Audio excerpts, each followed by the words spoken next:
Olá, turma, tudo bem? Espero que sim. Hoje teremos mais uma aula, tá? Prestem muita atenção, assistam a videoaula com atenção. A aula de hoje é Herança Africana. Os africanos contribuíram para a cultura brasileira em uma enormidade de aspectos. O povo brasileiro é formado pela mistura de culturas, mas, sem dúvidas, a cultura africana é uma das que mais deixaram riqueza cultural. Herança contribuída pelos africanos: a culinária, música, dança e religião. A culinária. A influência da culinária africana é evidente na nossa região. É vista até os dias atuais na comida. Arroz, inhame, frutas, coco, café, quiabo, açafrão, tâmara, pimenta malagueta, azeite de dendê. Temos o acarajé, o vatapá, o caruru, o munguzá. O nosso estado é muito influente, porque foi aqui na Bahia onde foi introduzido o dendezeiro, uma planta africana da qual se extrai o azeite de dendê. Músicas. Sua contribuição foram os instrumentos musicais. São eles: ilus, atabaques, agogôs, abês ou queixerês, gonguês, cuícas e berimbau. Também a gente não pode esquecer que tem muitas músicas que é da cultura, que a gente herdou da cultura africana. Olha aí alguns instrumentos, observem com atenção. Danças. Maracatu. A dança é fantasiado bailando ao som de tambores e chocalhos.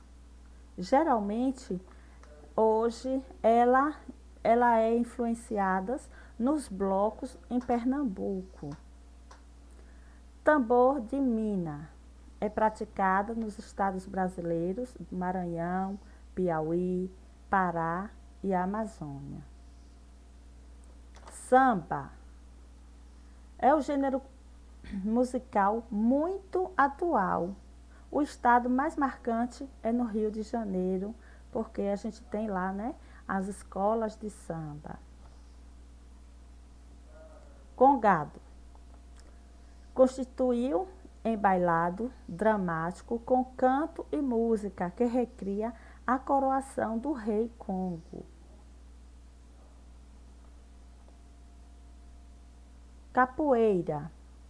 A capoeira foi criada logo após a chegada ao Brasil, na época da escravidão, com luta defensiva. Quem não tinha acesso a armas era a forma que os escravos usavam para se defender das chicoteadas. Também a capoeira, hoje, ela faz parte da cultura brasileira, que se mistura na arte marcial, no esporte, na dança e na música. Vejam aí as imagens de algumas danças. E também a religião. A religião mais marcante da herança africana foi o candomblé, que significa oração. O candomblé é uma religião derivada de cultos tradicionais africanos, na qual a crença é de um ser supremo, Olorum, Maum, Nzambi, dependendo da nação.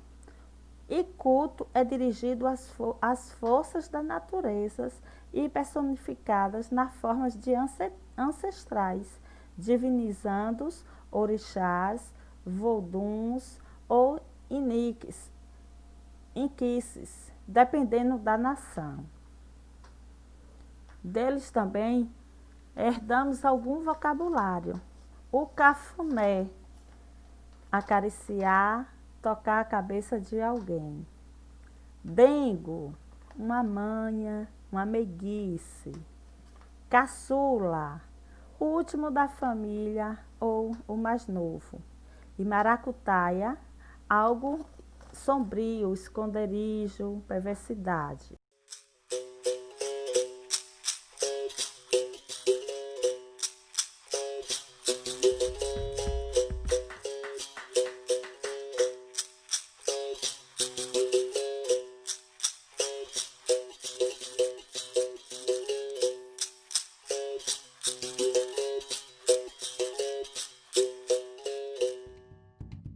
Até recentemente, muito pouco era estudado sobre a história da África, normalmente reduzida à antiguidade aos egípcios. Porém, o crescimento do interesse e importância desse continente jogou luzes sobre a esquecida África subsaariana. Cercados por florestas, savanas, montanhas, o mar e o deserto, e convivendo com uma rica fauna, esses africanos viviam em pequenos reinos, muito parecidos com as cidades-estado da antiguidade.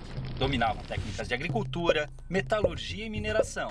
Cultuavam diversos deuses e a natureza, acreditando num Deus maior e criador, que variava de nome entre as tribos. Evitavam guerras, estreitando laços através do casamento. Porém, quando o conflito era inevitável, não visava a expansão territorial. Com a exploração europeia da costa da África, os nativos começaram a ser capturados e enviados como escravos para a Europa. A rota do tráfico negreiro mudou a partir da colonização do Novo Mundo, e o comércio de seres humanos atingiu grandes proporções pela necessidade de mão de obra nas novas terras. Os portugueses dividiam os africanos em 3 grandes grupos: os sudaneses, os guinenos sudaneses muçulmanos e os bantus, todos representando uma determinada região do continente e tendo destinos diferentes. O Brasil recebeu cerca de 40% de todos os escravos africanos trazidos para a América, já que demandavam mão de obra para trabalhar em suas culturas de cana-de-açúcar no Nordeste, no ciclo de ouro em Minas Gerais e nas lavouras de café do Rio de Janeiro no século XIX. O transporte desses povos, amontoados nos porões dos navios negreiros, era feito em condições desumanas, e muitos acabavam morrendo na travessia marítima, tendo seus corpos jogados ao mar.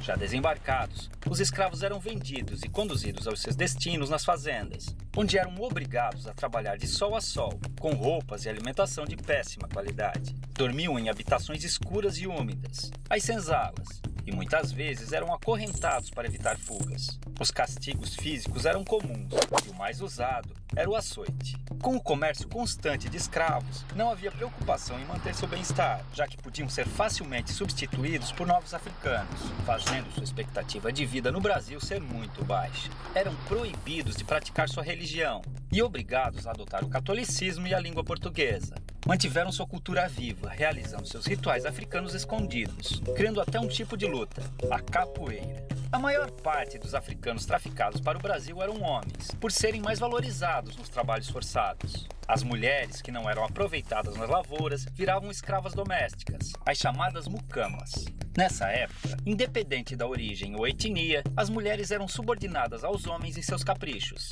A mulher negra e escrava vivia a situação ainda mais degradante, sendo colocada como mero objeto sexual do homem branco. A miscigenação entre africanos, europeus e indígenas foi ponto-chave na constituição da população brasileira. As revoltas eram muito comuns nas fazendas, fazendo com que grupos de escravos organizados fugissem e formassem nas florestas os famosos quilombos, onde viviam em liberdade em comunidades similares às que existiam na África. Alguns escravos também conseguiram comprar sua liberdade adquirindo sua carta de alforria. Com o constante crescimento do sentimento abolicionista, o fim da escravidão era questão de tempo. Infelizmente, apesar de promover sua liberdade jurídica, a abolição não garantiu condições de vida dignas para os ex-escravos. A realidade que encontraram foi cruel, pois não possuíam moradia, condições econômicas ou assistência do Estado, fazendo muitos negros passarem por dificuldades após a liberdade.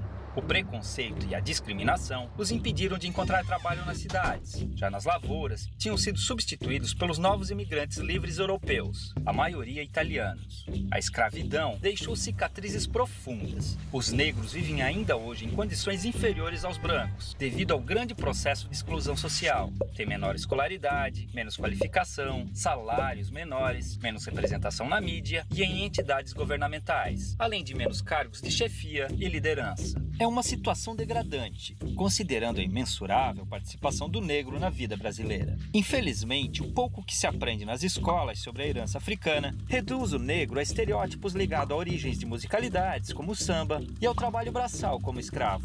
Esse pensamento induz muitas ideias erradas ou incompletas sobre as populações negras. Há muito mais sobre essa superfície. Os africanos foram, sobretudo, fonte de informação para os portugueses, que não tinham conhecimento sobre cultivo e exploração de produtos de regiões tropicais. Foi a tecnologia africana, com seu conhecimento agrícola aprimorado por milênios, além de suas técnicas de mineração, que tornou possíveis os principais ciclos econômicos do Brasil, como a cultura da cana-de-açúcar, a extração mineral e o cultivo do algodão e do café, gerando riqueza e transformando a geografia e a história do país naquelas que conhecemos hoje. Estima-se que chegaram ao Brasil cerca de 5 milhões de africanos, entre os anos de 1500 e 1850, de um total de 6 milhões que deixaram forçados a África com destino ao país. É uma vergonha que ainda hoje seus descendentes passem por diversos tipos de privações e violências, em um país cuja colonização africana foi muito maior que a europeia. Felizmente, graças à luta do movimento negro,